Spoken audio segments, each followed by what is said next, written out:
শুভ সকাল, কেমন আছো সবাই? মিতার ডেইলি ব্লগে তোমাদের সবাইকে স্বাগত জানাই। এখন বেজে গেছে 7টা, আর আজকে আমি তো একটু দেরি করে ঘুম থেকে উঠেইছি রবিবার বলে। 6:30টায় ঘুম থেকে উঠেছি। আর আজকে ঘুম থেকে উঠেও মনটা একদম খুশিতে ভরে গেল।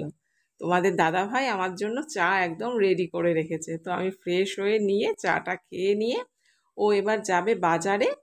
তার জন্য ওকে আমি করে দিচ্ছি ছাতুর শরবত। তো যখন আমি ছাতুর শরবত দিলাম, তখন আমি বললাম যে তুমি ছাতুর শরবত খাও, আমি গিয়ে ছাদে জলটা দিয়ে আসি। তো আমাকে বললো, ম্যাডাম ছাদে জলও দিয়ে দিয়েছে। ওহ, আরও মনটা ভরে গেল। রোববার আজকে প্রথম থেকেই খুশিতেই খুশি। কিন্তু আমি ওকে সব সময় বলি, রবিবার এই কাজগুলো তুমি করো না, যেহেতু আমার কাজের সকালের প্রেশারটা একটু কম থাকে। সকালের প্রেশার কম থাকে বলতে বাজার করার আগে পর্যন্ত আমার অতটা কাজ থাকে না, তো এই কাজগুলো আমিই করতে পারি। বাজারটা যেহেতু আমাদের বাড়ির থেকে বেশ কিছুটা দূরে, ওখানে যেতে হয়। যা রোদ, এখন তো সকাল থেকেই এত রোদ মানে হচ্ছে, আর চিন্তা করা যায় না। যদিও আজকে একটুখানি সকালে মেঘলা মেঘলা করেছিল, তো ছাতাটা নিয়ে যেতে বললাম, ছাতাটা নিয়ে গেছে ভাগ্যিস। পরে কিন্তু বৃষ্টি নেমেছিল। যাই হোক, ও বেরিয়ে গেল। আর এখন আমি এই আহ, জানলাগুলোকে সব খুলে টুলে দিয়ে তারপর আজকে ভাবছি ওয়াশিং মেশিনে আজকে কিছু ভিজিয়েই দিই। কারণ সামনেই তো বর্ষা আগমন। এবার সঙ্গেরটা সঙ্গে না করলে না, মানে শুকনোটা হওয়া খুব মুশকিল হয়ে যাবে। গরমের দিনে কি হয়, 1 ঘন্টার মধ্যে ছাদে দিলে শুকিয়ে যায়, কিন্তু বর্ষাকালে তো আর সেই না। সেই জন্য এখন ওয়াশিং মেশিনটা চালাবো। চলো বন্ধুরা, ওয়াশিং মেশিনে জামা কাপড় কাচতে কাচতে তোমরা যারা আমার ভিডিওতে কমেন্ট করেছো তাদের নামগুলো একবার নিয়ে নিই। Shampa kitchen and blog, Tumpa style kitchen, Rai kitchen and gardening, Jolly Muhuri, the kitchen chef, Hazra recipe, Ankan kitchen, Mousumi kitchen and blog, ইচ্ছে টানা ব্লগ। তোমাদের সবাইকে অসংখ্য ধন্যবাদ আমার ভিডিওতে এসে কমেন্ট করার জন্য। তোমাদের অনেক অমূল্য সময় তোমরা আমার ভিডিওতে দিয়েছো, তার জন্য অসংখ্য অসংখ্য ধন্যবাদ। তোমরা সবাই এভাবেই আমার পাশে থেকো। তো এবার দেখো, এই যে ওয়াশিং মেশিনটা চালিয়ে দিলাম।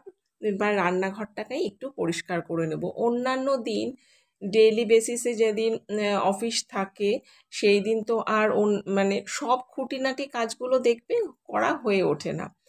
আর রোববার দিন খুঁটিনাটি কাজ যেগুলো হয় না সারা সপ্তাহে, হয়তো সেইগুলো মানে করলে না সময় পাওয়া যায়।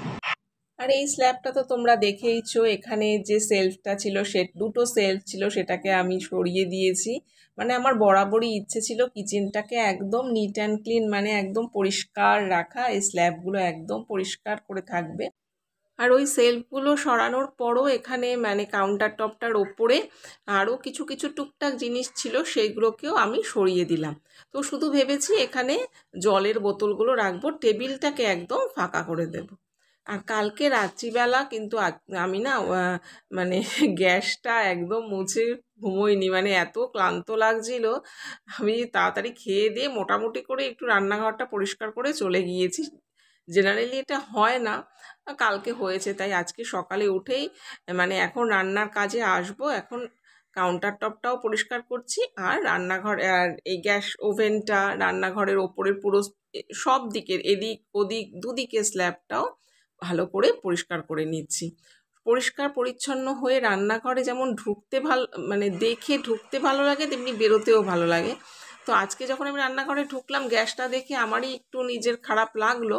সেই জন্যই মনে হয় যে প্রতিদিন রাত্রিবেলা যত কষ্টই হোক না কেন, গ্যাস ওভেন একদম রান্নাঘর নিট অ্যান্ড ক্লিন করে সবাই ভালো। কিন্তু কালকে শরীরটা একেবারেই দিচ্ছিল না বলে আর পারিনি। যাই হোক, দু এক সময় এটা তো হতেই পারে। আর এই যে দেখছো এই দুটো কন্টেনার, এটাকেও ভালো করে মুছে রাখলাম। ওই যে বললাম, অনেক সময় যেদিনকে অফিসের দিন, মানে উইকডেজগুলোতে অনেক সময় খুঁটিনাটি কাজগুলো হয়ে ওঠে না, সেগুলো রোববারের জন্য জমিয়ে রাখি। আমার ভিডিও যারা দেখছো, এত দূর পর্যন্ত চলে এসেছো, আশা করব আমার ভিডিওটা কিছুটা হলেও তোমাদের ভালো লেগেছে। যদি আমার ভিডিও তোমাদের ভালো লাগে, তাহলে প্লিজ একটা লাইক করে দিও। আর আমার যদি ডেইলি কাজকর্ম তোমরা দেখতে চাও, যারা সাবস্ক্রাইব করোনি তারা সাবস্ক্রাইব করে দিও প্লিজ। আর যারা সাবস্ক্রাইব করেছো তাদের অসংখ্য ধন্যবাদ। এখন ওই দিকের কাউন্টার টপ পরিষ্কার হয়ে গেছে, গ্যাস ওভেন টোভেন সব ক্লিন একদম। আর এখন এবার মাইক্রোওভেনটার ফ্রিজটাকে মুছে নিচ্ছি। তো মুছতে মুছতেই ভাবছি আমার ফ্রিজটা তো অনেক দিনই হলো, তো এখন ইচ্ছে আছে একটা ফ্রিজ নেওয়ার।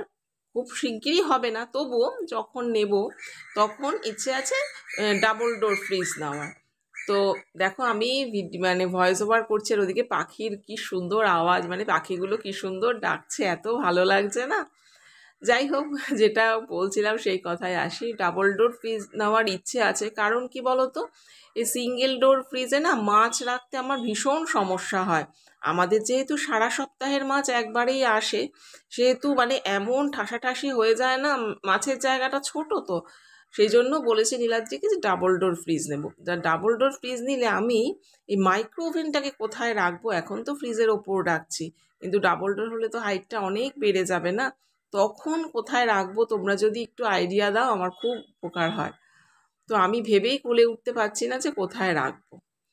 তো এখন দেখো নীলাদ্রি আজকে আজকে দেবো হচ্ছে শ্যামা চাল। তো সেই জন্য এটাকে নিয়ে নিচ্ছি, শ্যামা চাল নিয়ে নিলাম, ভালো করে খুব ভালো করে ধুয়ে নেব। তো একবার না নীলাদ্রি এই শ্যামা চাল এমনি খুচরো এনেছিল, মানে গণেশে জেনারেলি আনে, তো সেটা আনেনি, এমনি এনেছিল। একদম ভালো হয়নি। তো আমি তখন বলেছি যে একদম গণেশ ছাড়া একেবারেই আনবে না। গণেশের চালটা মানে শ্যামা চালটা ভীষণ ফ্রেশ, মানে পাথর টাথর কিছু থাকে না। আর এমনিটা এনেছিল কি বিচ্ছিরি, মনে হয় বালি কিচকিচ করছে, একদম ভালো হয়নি। তো এখন থেকে ওইটাই গণেশেরটাই আনে, খুব ভালো।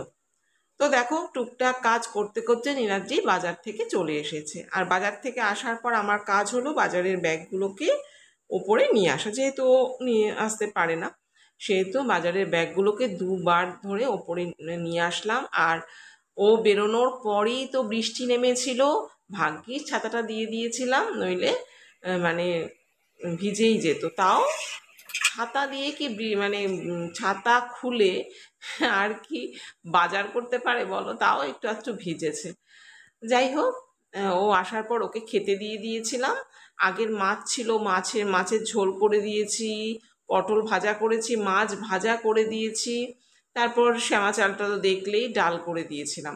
এই ছিল আজকে ওর ব্রেকফাস্ট। আর তারপর ব্রেকফাস্টের পর এই যে দেখছো আমার মানি প্ল্যান্ট গাছটা, এটা না অনেক বড় হয়ে গেছে। যেখানে মানে রাখি নিচে চলে যাচ্ছিল একদম বড় হয়ে। তা আমি সেটাকে কেটে, প্রত্যেকবারই আমি মানে বছরে 2-3 বার আমি এরকম কেটে দিই, ওটাকে বুশের মতন করে দিই, বুশ টাইপের করে দিই, দেখতেও ভালো লাগে। আর জায়গাটা ওরকম অনেকটা জুড়ে থাকে না। তো দেখো কেটে খুব সুন্দর করে, আমার তো খুব ভালো লাগছে দেখতে, কেটে সুন্দর করে ছোট করে দিয়েছি। আর রান্নাঘরের অপোজিটে যে জানলাটা আছে সেখানেও দুটো এরকম মানি প্ল্যান্ট গাছ রয়েছে, ওটা বেশ বড় হয়ে রয়েছে। ওর নীলাদ্রি ওটা কি করবে, ওর ওপরই ছেড়ে দিলাম। তো কি করবে না করবে দেখি। তো ওয়াশিং মেশিনে তখন তো দেখলেই জামা কাপড়গুলো দিয়েছি, সেগুলো একদম ড্রাই করে দিয়ে দিচ্ছি। এখন আপাতত বৃষ্টি নেই, এই 1 ঘন্টা মতো যদি একটু রোদ পায় ব্যাস শুকিয়ে যাবে। ছাদে দিক গেলাম না, মানে রবিবার এমনিতেই কাজের প্রেশার অনেকটাই বেশি, সেজন্য ছাদে আর যাইনি, এখানে দিয়ে দিচ্ছি।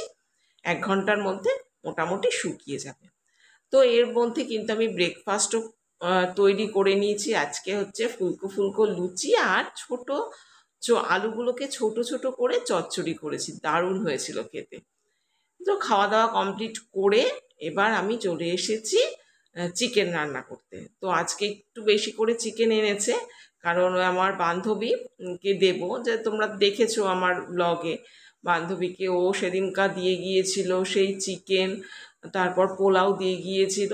তো বাটিগুলো কি করব বলো, খালি দেবো? খালি তো দেয় না, সেই জন্য আজকে নীলাদ্রিকে বলেছি একটু বেশি করেই চিকেন এনো। তো করবো একদম হাতে মাখা, হাতে মাখা না, আহ, হাতায় মাখা চিকেন। তো ওই তো পেঁয়াজ, আদা, রসুন, তারপর টমেটো, কাশ্মীরি লঙ্কার গুঁড়ো, কাঁচা লঙ্কা সমস্ত দিয়ে, তেল সমস্ত দিয়ে, হাতা দিয়ে ভালো করে মেখে কিছুক্ষণ রেখে দিয়েছিলাম। তারপরে একদম কড়াইয়ের মধ্যে দিয়ে ঢাকা দিয়ে দিয়ে রান্না করেছি। আর কি করেছি জানো তো, আর আলুগুলোকে ভাজিও নি, এমনিতে যে দেখেছো যেরকম আলুগুলোকে দিয়ে দিই না ভেজেই, তাতেই হয়ে যায়, দেখেতে কিন্তু বেশ ভালো লাগে। যাই হোক, সমস্ত চিকেনগুলোকে ভালো করে মানে মেখে নিয়ে তেলও দিয়ে দিয়েছি। এবার এই কড়াইটার মধ্যে যেই না দিতে গেছি, এবার ওটাই আমার জানো তো ভুল হয়েছে। মানে এইটুকানি কড়াইতে অতগুলো মাংস দিয়েছি, এর ফলে কি নাড়তেই পারছিলাম না। এরপর আলু আছে, আলু কেটে রেখেছি, কেটে ধুয়ে টুয়ে রেখেছি। তো এরপরে আলু দেওয়ার পর আর নাড়তে পারছিলাম না। তখন ভাবলাম যে না, এইভাবে করে লাভ নেই, তাহলে মানে মাংসটাই হয়তো ভালো হবে না ভালো করে নাড়াচাড়া করতে না পারলে। তারপর কি করলাম, ঢেকে বসিয়ে দিয়েছিলাম, তারপর আবার সেটাকে চেঞ্জ করে নিলাম, চেঞ্জ করে আর একটা কড়াইতে রাখলাম। তারপরে দেখো এখানে মোটামুটি এখন অনেকটাই মানে সেদ্ধ হয়ে গেছে। এক ঢাকা দিয়ে, আমি ঢাকা টাকা দিয়েই রান্নাটা করেছি একদম। মানে চিকেনটা না ভীষণ ভালো ছিল, মানে এত তাড়াতাড়ি, খুব তাড়াতাড়ি সুসিদ্ধ হয়ে গেছে।